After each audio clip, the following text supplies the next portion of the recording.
Hello YouTube and welcome to another episode of CG Presents.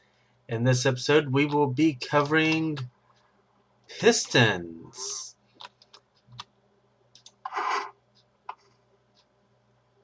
Fun. And first let's go... Move, cow. Move. Whatever. Oh my gosh, this is utterly ridiculous.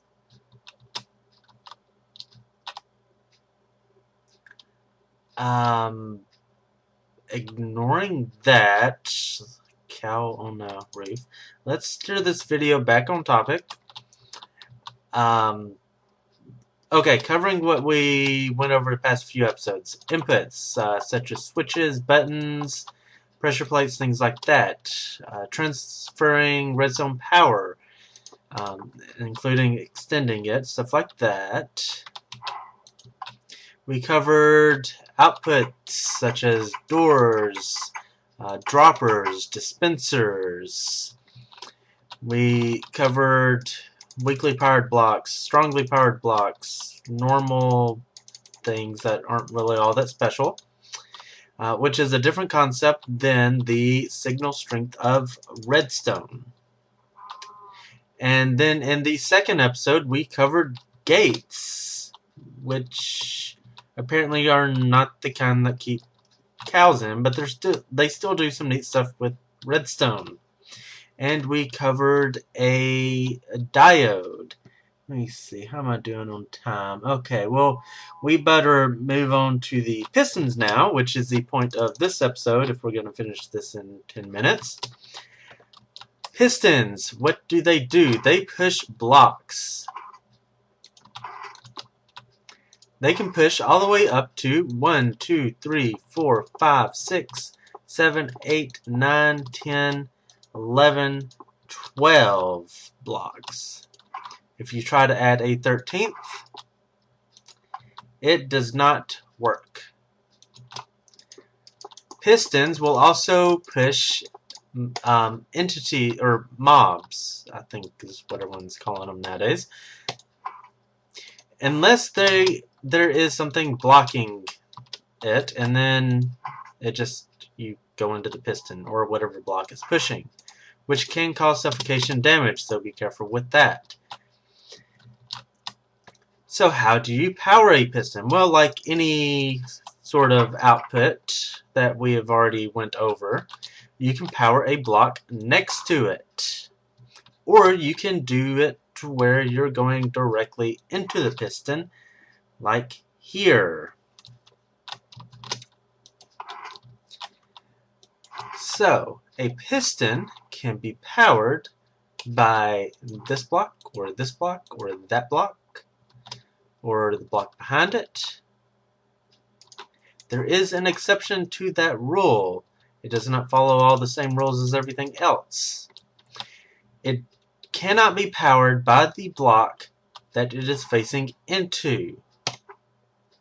So if I take this here, and I run this redstone around that way, it does nothing, even if we make this strongly powered. No, nothing.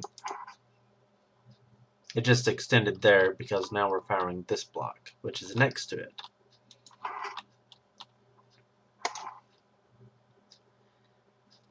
Well, there is an exception to that exception.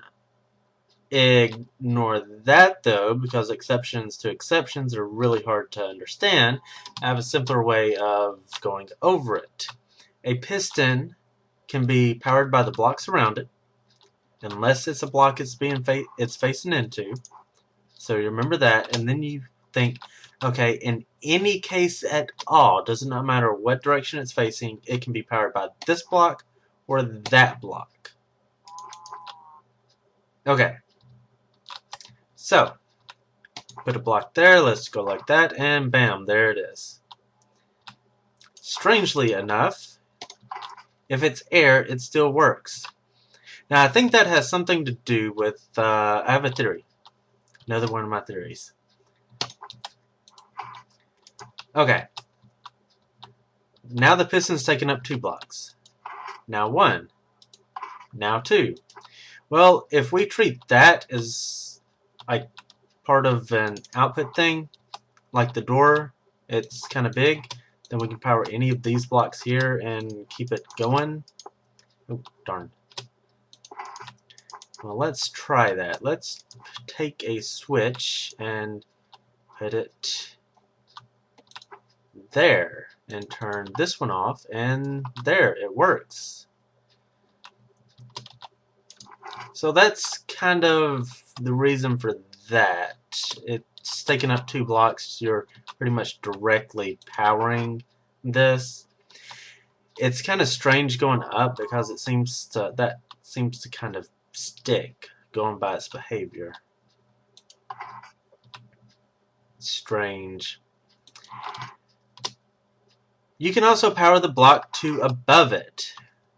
See, this block can power that piston. So I turn it on, and lo and behold, it does not work. But I promise y'all that block is powering that piston. Well, let's prod it a bit. There we go. Now it's working. So, why does that work? Well, I mentioned the whole rule about it taking up 2 blocks. It can be powered by any of those. Well, whenever you power the... Let me turn this off. Okay, power the redstone. This block is now what we call weakly powered. Well, whenever it changes that state, it notifies the blocks around it that something is changed. Okay, well, the piston isn't beside it. So the piston never gets told that that this block is powered now.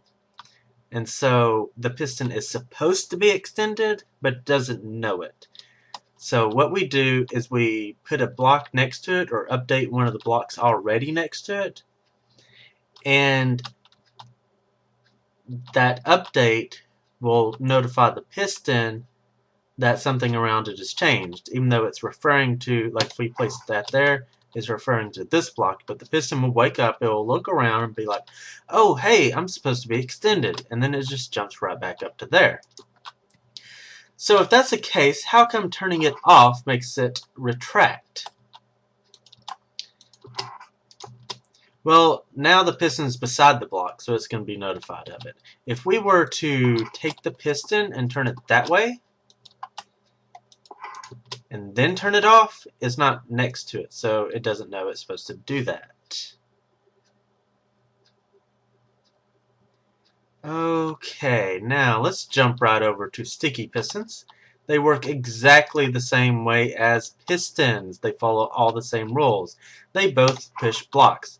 The only difference is that sticky pistons will pull the block back down, or back to them whenever they retract. Like the normal ones, a sticky piston can push 12 blocks. I'm just going to put 4 here. But it only pulls back the 1 block that it is attached to. And the stickiness only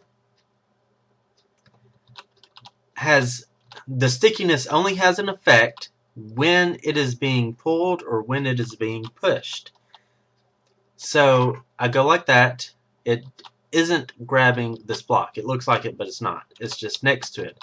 Now I turn it off, and it's going to grab the block, pull it back.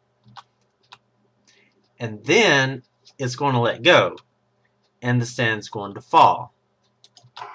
So the stickiness only applies when the block is moving.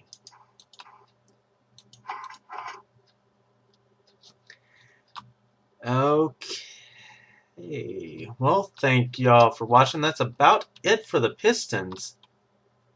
Yeah, I think we covered everything.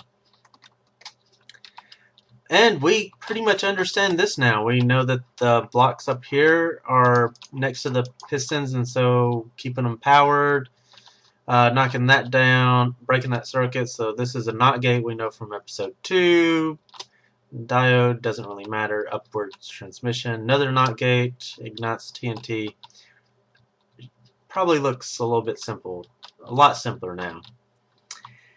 And it looks like we have hit the tail end of this video.